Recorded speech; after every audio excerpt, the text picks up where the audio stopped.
Cerita dimulai di sebuah pertandingan tampar di dalam penjara.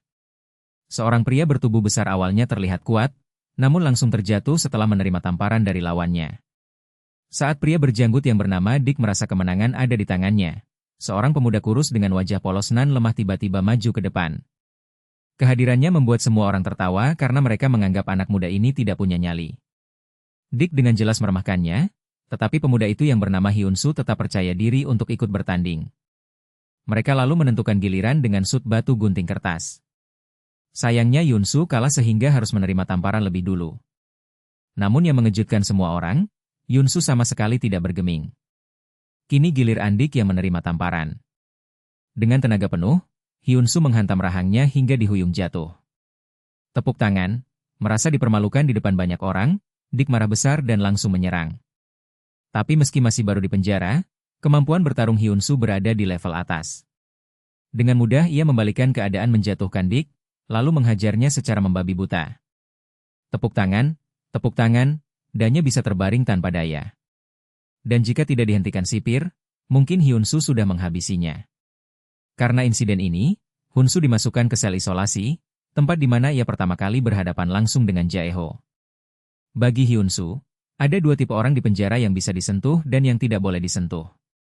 Orang seperti Dick jelas termasuk golongan yang sebaiknya dihindari. Saat Hyun-soo bertanya Jo termasuk kategori yang mana, Jo menjawab dengan dingin bahwa dialah yang membuat aturan. Sejak pertemuan itu, hubungan keduanya perlahan terbentuk seolah mereka memang ditakdirkan untuk bertemu. Keesokan harinya, Pong Chun memberitahu Hyun-soo bahwa dan gengnya tidak akan lagi berani mengusiknya. Hal ini karena sikap Jae-ho yang seolah menunjukkan pada semua orang bahwa Hyun-soo kini berada di pihaknya. Pong Chun lalu menjelaskan mengapa Jae-ho punya kuasa besar di penjara.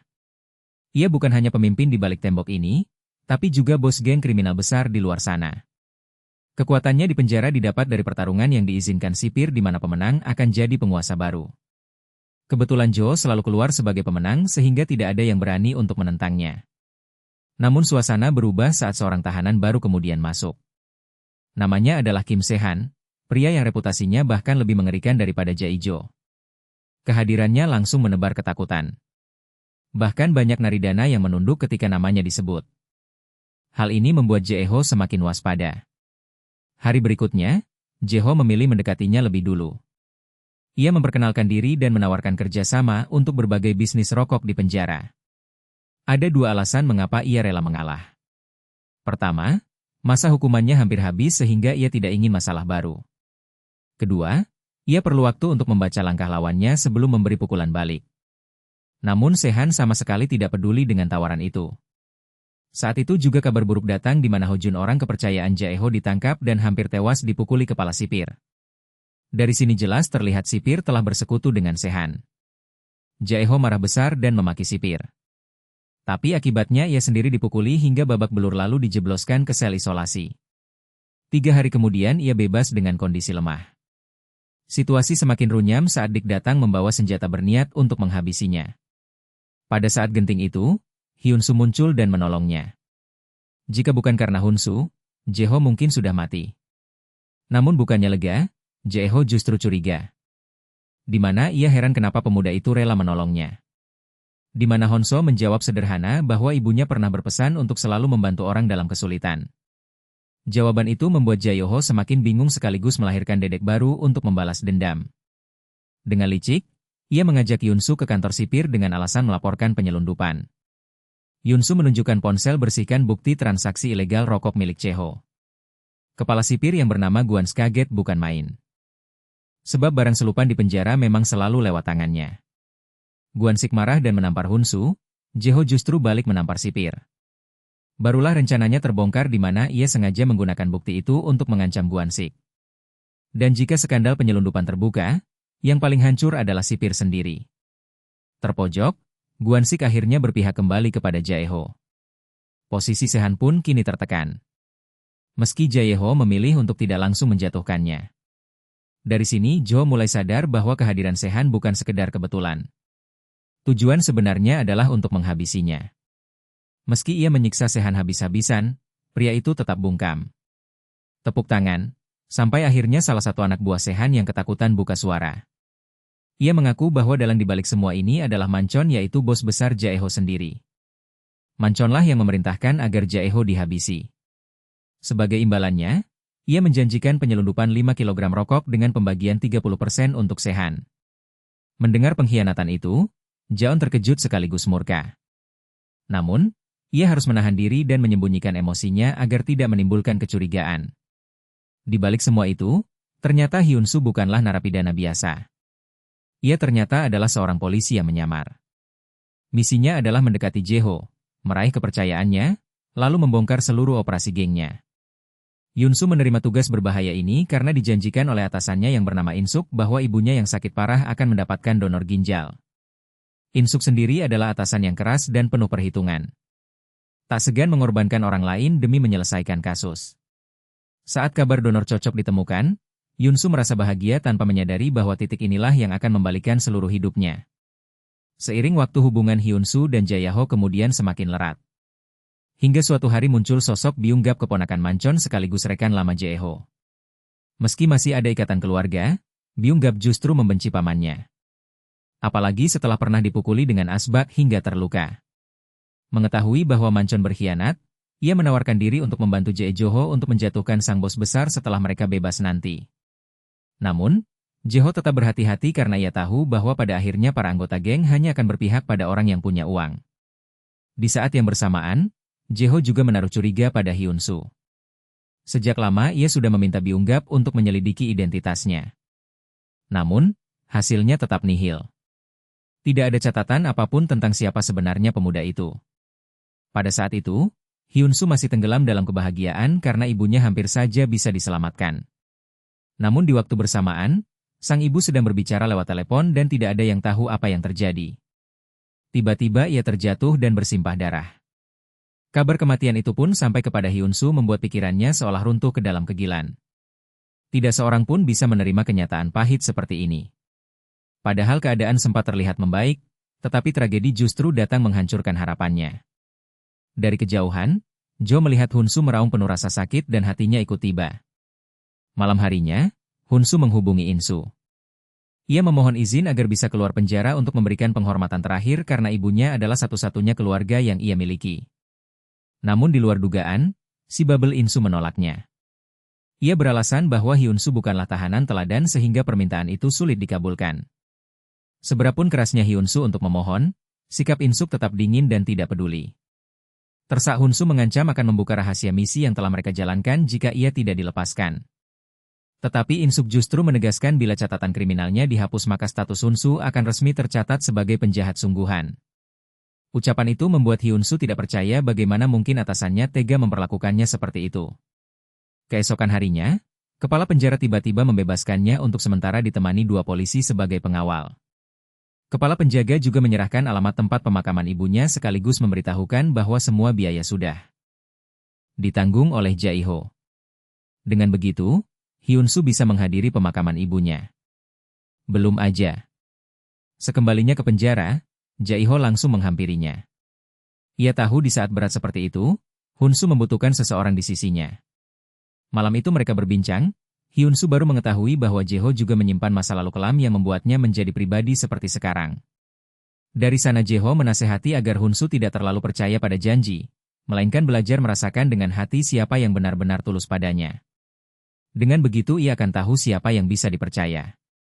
Kemudian Jaeho bertanya apakah Hyunsu bersedia menjadi juniornya setelah bebas nanti. Hyunsu menatap pria itu lama mengingat kembali bagaimana dinginnya atasannya serta faktor bahwa Jaeho justru banyak menuntutnya. Pada momen itu, ia tidak lagi sanggup menahan diri dan akhirnya mengungkapkan identitas aslinya kepada Jaeho karena ia sudah merasa dikhianati oleh atasannya. Waktu pun berlalu, Jaeho sudah lama bebas hingga tiba hari kebebasan bagi Hyunsu. Begitu keluar, ia melihat Jaeho sudah menjemputnya. Musik. Malam itu Hyunsu diajak ke sebuah pesta.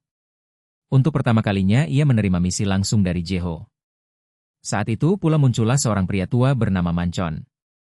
Namun sejak pertemuan pertama keponakannya yaitu Byung-gap sudah menunjukkan rasa tidak suka kepada Hyunsu. Ia mencoba memancing masalah tapi Hyunsu sama sekali tidak terpancing. Akhirnya pertikaian pun pecah. Saat Byung-gap hendak menghajarnya dengan botol bir, Mancon justru menghentikannya bahkan memukul keponakannya sendiri di depan banyak orang. Namun keesokan harinya Mancon memanggil Byung-gap secara pribadi.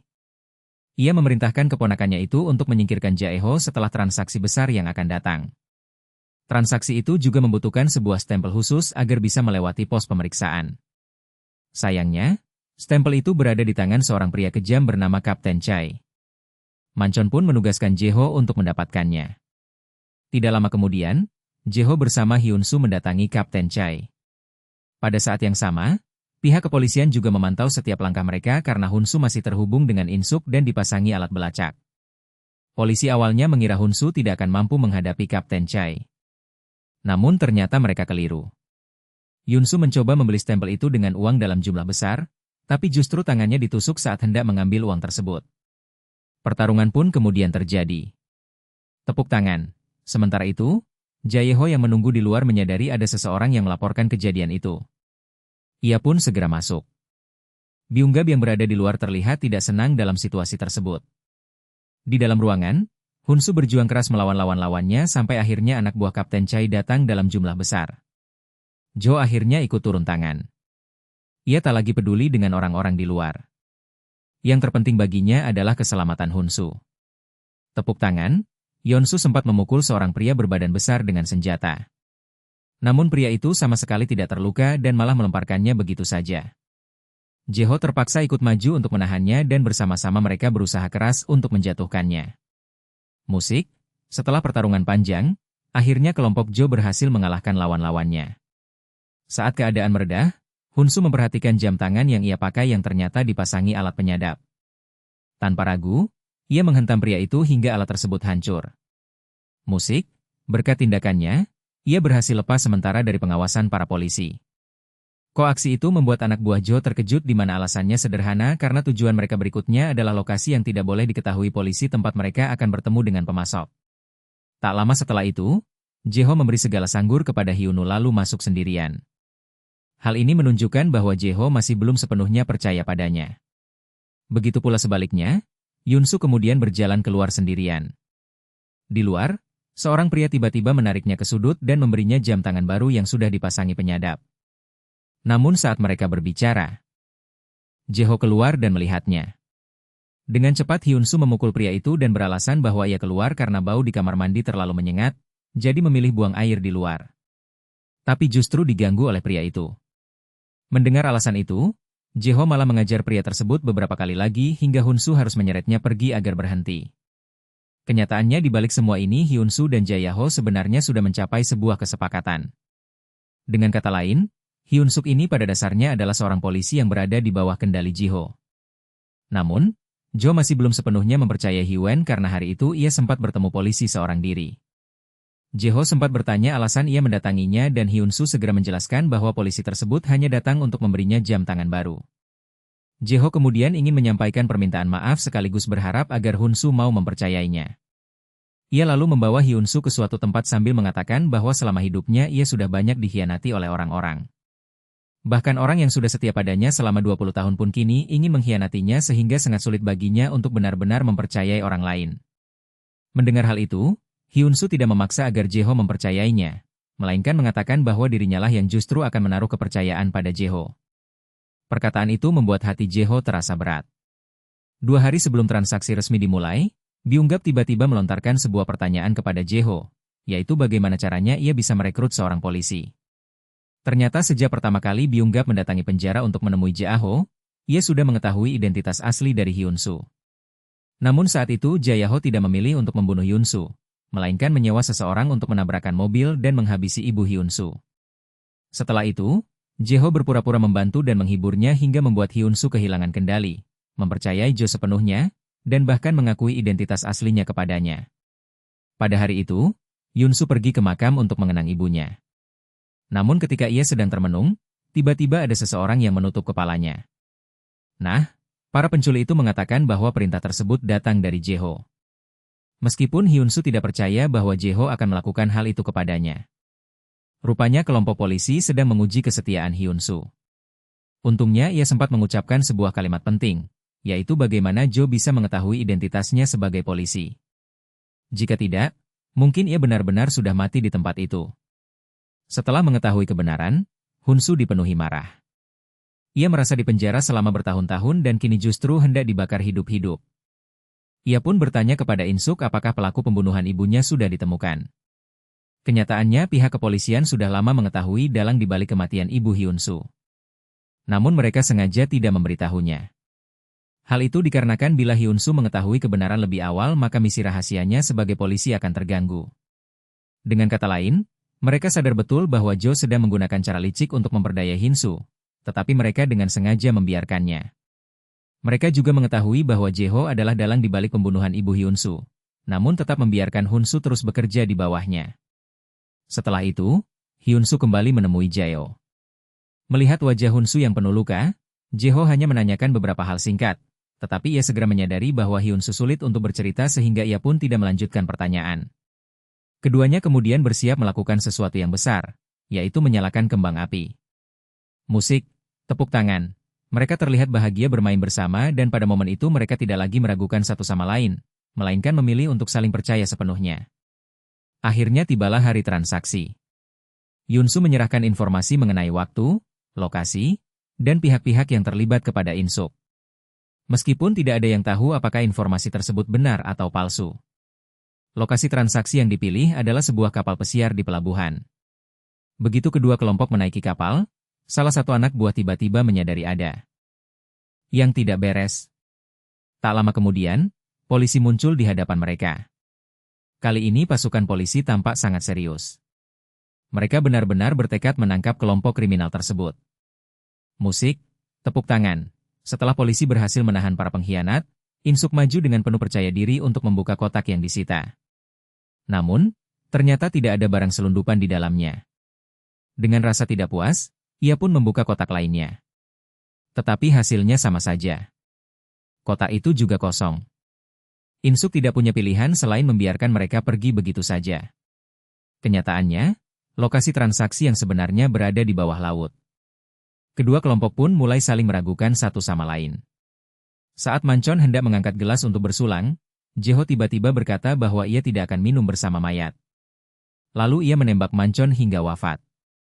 Kini Jo berhasil mengambil alih seluruh kekuatan kelompok tersebut. Sementara itu, dari beberapa petunjuk yang ada, Insuk mulai menyimpulkan bahwa kemungkinan besar Hyunsu sudah memihak kepada Jeho. Di sisi lain, untuk menghadapi Insuk, Hyunsu sengaja memainkan siasat. Ketika Hyunsu sedang mengeluh tentang atasannya, Insuk tiba-tiba menelepon dan ingin bertemu dengannya. Mungkin saat itu ia ingin menunjukkan foto kejadian ketika ibunya dihabisi. Setelah mengetahui siapa pembunuh ibunya, Hyunsu sama sekali tidak bisa mengendalikan amarahnya. Ia menuntut penjelasan mengapa Insuk tidak memberitahunya sejak awal. Insuk beralasan bahwa ia khawatir rencana besar mereka akan hancur bila Hyunsu mengetahui kebenaran lebih cepat. Tepuk tangan, namun pada saat itu Hyunsu sudah tidak lagi peduli pada misinya. Hal paling penting baginya hanyalah membalas dendam atas kematian sang bunda. Satu-satunya pilihan yang ia miliki saat itu adalah mengikuti arahan kepolisian.